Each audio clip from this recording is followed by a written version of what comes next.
खरंच साकोलीत लोक जागृत तरी आहेत काय, अन्यथा हे असे केले नसते।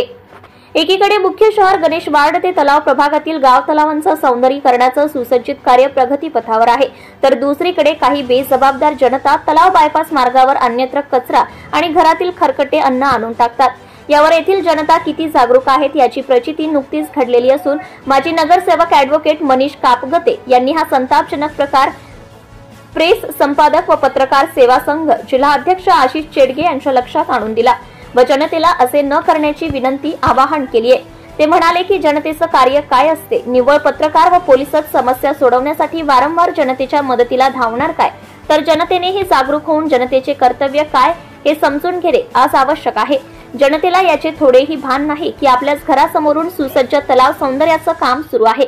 करोडो रुपये खर्च करून शासन जनतेसाठी हिरव्या वातावरणात एक सौंदर्यात भर घालून हा परिसर प्रकाश झोतात आणत आहे, परंतु काही बेजबाबदार जनतेच्या अशा या उर्मट वागण्यामुळे शहरात घाणीचे साम्राज्य पसरले आहे। हे जनतेला समजून घेणे आवश्यक आहे।